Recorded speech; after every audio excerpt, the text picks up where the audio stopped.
Hello friends, welcome to another new video. তোমাদের আবার একটি নতুন ভিডিওতে স্বাগত জানাই। তোমরা দেখছো SG tutorial guide YouTube channel. তো কলেজ অ্যাডমিশন কবে থেকে শুরু হবে এই নিয়ে তোমাদের মধ্যে রয়েছে একাধিক প্রশ্ন, যে কলেজ অ্যাডমিশন 2024-এ কবে থেকে শুরু হতে চলেছে, ইচ অ্যান্ড এভরি পয়েন্ট এই নিয়ে কিন্তু তোমাদের একাধিক প্রশ্ন রয়েছে দীর্ঘদিন ধরে। কেননা রেজাল্ট অনেকদিন আগে বেরিয়ে গেছে, শুধুমাত্র লোকসভা ভোটের জন্য এই কলেজের যে অ্যাডমিশনের প্রক্রিয়া এটা কিন্তু ঠিকঠাকভাবে শুরু হতে পারছিল না। এটা আমরা অনেকেই জানি যে নির্বাচনী আচরণবিধি থাকার ফলে কলেজ অ্যাডমিশন প্রক্রিয়াতে কিছুটা বিলম্ব হয়েছে। শিক্ষা দপ্তরের এই নিয়ে কিন্তু একটা বৈঠক হয়েছে, সেই বৈঠকের কি নির্যাস উঠে এসেছে সেটা আজকের এই ভিডিওতে আলোচনা করব, এবং কবে থেকে ফাইনালি অ্যাডমিশনের যে ফর্ম ফিল আপের প্রক্রিয়া শুরু হতে চলেছে সেটা নিয়ে ডিসকাস করবো, এবং শিক্ষামন্ত্রী কি বলেছেন সেটাও কিন্তু খুবই গুরুত্বপূর্ণ ভাবে এখানে আলোচনার বিষয় রয়েছে। যারা নতুন আছো এই চ্যানেলে, 2024-এ কলেজ অ্যাডমিশন নিতে চাইছো, প্রত্যেকটা জিনিস জানতে চাইছো, তাদের জন্য আজকের এই ভিডিওটা ইম্পর্ট্যান্ট। অবশ্যই ভিডিওটা দেখে চ্যানেলটিকে সাবস্ক্রাইব করে পাশে থাকা বেল আইকনটি ক্লিক করে দাও, এবং যাতে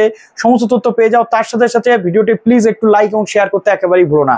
তো কলেজ অ্যাডমিশন নিয়ে কিছুদিন আগে একটা তথ্য তোমাদের সঙ্গে শেয়ার করেছিলাম যে 22শে জুন থেকে কলেজ অ্যাডমিশনের ভর্তির প্রক্রিয়া বা কলেজ অ্যাডমিশনের ফর্ম ফিল আপের প্রক্রিয়া শুরু হতে পারে। তার আগে আমরা দেখতে পাচ্ছি যে উচ্চশিক্ষা দপ্তরের একটা ভার্চুয়াল বৈঠক হয়েছে, সেখানে শিক্ষামন্ত্রীও ছিলেন, এবং সেই ভার্চুয়াল বৈঠকের সিদ্ধান্ত হয়েছে যে আগামী সপ্তাহের মধ্যেই, আগামী 3 থেকে 4 দিনের মধ্যেই কলেজ অ্যাডমিশনের কিন্তু নোটিফিকেশন আসতে চলেছে, এবং সেই নোটিফিকেশন অনুযায়ী ভর্তি কিভাবে হবে ইচ অ্যান্ড এভরি পয়েন্ট পুরো বিস্তারিতভাবে সেখানে দেওয়া থাকবে। সেই তথ্য আসলে অবশ্যই আমি তো জানাবো। এবার সবচেয়ে গুরুত্বপূর্ণ পার্ট যেটা ছিল সেটা হচ্ছে ওবিসি সার্টিফিকেট নিয়ে। যেহেতু ক্যালকাটা হাইকোর্টের পক্ষ থেকে 2011 সাল থেকে 24 পর্যন্ত যত ওবিসি সার্টিফিকেট গ্রান্ট করা হয়েছিল রাজ্য সরকারের পক্ষ থেকে, সমস্ত ওবিসি বন্ধ করে দেওয়া, ওবিসি সার্টিফিকেট গুলোকে ক্যান্সেল করার যে নির্দেশিকা এসেছিল, জাজমেন্ট এসেছিল, সেই নিয়ে রাজ্য সরকারের পক্ষ থেকে, শিক্ষামন্ত্রীর পক্ষ থেকে বক্তব্য চলে এসেছে। কেননা এবছর ভর্তির জন্য ওবিসি যে ক্যান্ডিডেট গুলো রয়েছে তাদের সংরক্ষণ কি হবে, ভর্তির প্রক্রিয়াতে ওবিসি এই যে প্রবলেম এটা কি আদৌ দানা বাঁধবে, এই নিয়ে প্রশ্ন উঠছিল। শিক্ষামন্ত্রী বলে দিয়েছেন আপাতত রাজ্য সরকার হাইকোর্টের এই সিদ্ধান্তকে কিন্তু মানছে না, এবং উচ্চতর আদালত বা সুপ্রিম কোর্টে এই নিয়ে যেতে চলেছে।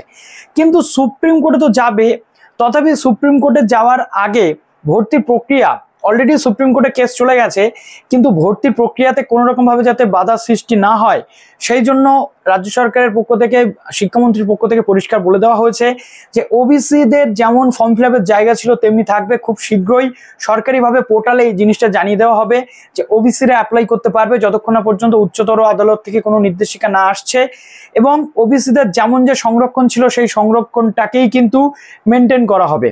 অর্থাৎ যারা ওবিসি ক্যান্ডিডেট রয়েছে, চিন্তা করছিলে যে তোমরা ফর্ম ফিল আপ কি করে করবে, আমি তোমাদের বলবো শিক্ষামন্ত্রী বলে দিয়েছে তোমরা কিন্তু ফর্ম ফিল আপ করতে পারবে, ওবিসি দেখেই ফর্ম ফিল আপ করতে পারবে।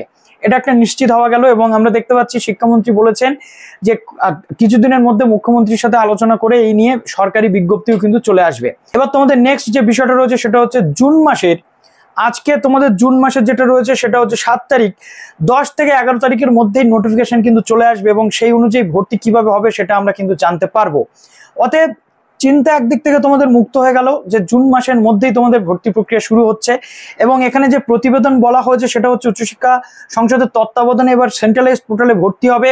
রাজ্যের 461টি কলেজের ভর্তি প্রক্রিয়া, তোমরা বিভিন্ন জায়গা থেকে বিভিন্ন মানুষ বলছো যে তোমাদের ঝাড়গ্রাম রাজ কলেজের কবে ভর্তি, তোমাদের কল্যাণ ইউনিভার্সিটি রানাঘাট কলেজে কবে ভর্তি, এবং আরো অনেক কলেজের নাম তোমরা করছো। আমি তোমাদের বলি এই প্রত্যেকটা কলেজ কিন্তু সেন্ট্রালাইজড পোর্টালেই থাকতে চলেছে।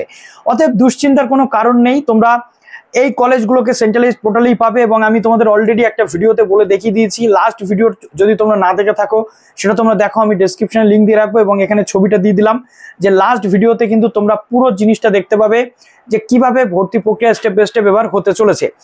এবং এখানে যেটা সবচেয়ে ইম্পর্টেন্ট পার্ট, এক একটা ক্যান্ডিডেট কিন্তু 25টা করে কলেজে আবেদন করতে পারবে এই সেন্ট্রালাইজড ভর্তির পোর্টালে। এবং এখানে যে ভর্তির ফর্ম ফিল আপ সেটা উচ্চশিক্ষা দপ্তরের একটা নির্দিষ্ট ব্যাংক অ্যাকাউন্ট থাকবে, সেখানেই জমা পড়বে ভর্তির যে অ্যাডমিশনের যে স্লিপ সেটা, এবং কলেজে ভর্তির ফি এখন জমা দিতে হবে উচ্চশিক্ষা দপ্তরের নির্দিষ্ট ব্যাংক অ্যাকাউন্টে, কলেজে কিন্তু আর দিতে হবে না। অর্থাৎ কলেজে আলাদা আলাদা ভাবে কিন্তু হবে না, পুরোটাই উচ্চশিক্ষা দপ্তরের সেন্ট্রালাইজড মাধ্যমে হবে। উচ্চশিক্ষা দপ্তর সেটা কলেজগুলোর অ্যাকাউন্টে ট্রান্সফার কিন্তু করে দেবে। এই বিষয়ে উচ্চশিক্ষা দপ্তর বলছেন একজন পড়ুয়া যদি একটি কলেজে ভর্তি এবং পরে সেখান থেকে অন্য একটি কলেজে ভর্তি হন, তাহলে আগের কলেজের ভর্তির ফি বেশি থাকলে পরের কলেজের ভর্তি হয়ে অতিরিক্ত টাকা কিন্তু ফেরত পেয়ে যাবেন। অর্থাৎ ভর্তির প্রক্রিয়া শেষ হলেই টাকা ওই পড়ুয়া ফেরত পাবেন। এটা অনেকের কাছে ভালো নিয়ম বলেই মনে করা হয়েছে। কারো কাছে গিয়ে টাকা চাইতে হবে না, সরাসরি ব্যাংক অ্যাকাউন্টে ফেরত যাবে। অর্থাৎ একটা জিনিস কিন্তু ক্লিয়ার হয়েছে, যেটা তোমাদের কিন্তু আমি বলতে চাইছি।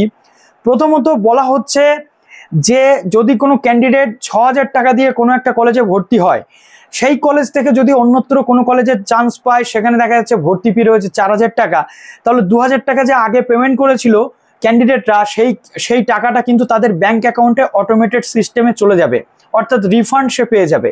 যদি কোনো ক্যান্ডিডেট মনে করে যে এই কলেজ থেকে ওই কলেজে শিফট হবে, তাহলেও কিন্তু রিফান্ড চলে যাবে। কাউকে কোথাও গিয়ে ভর্তির প্রক্রিয়ার মধ্যে গিয়ে সমস্যার মধ্যে পড়তে হবে না। কেন পড়তে হবে না? এখানে উচ্চশিক্ষা দপ্তরের মডারেশনে পুরোটা হবে।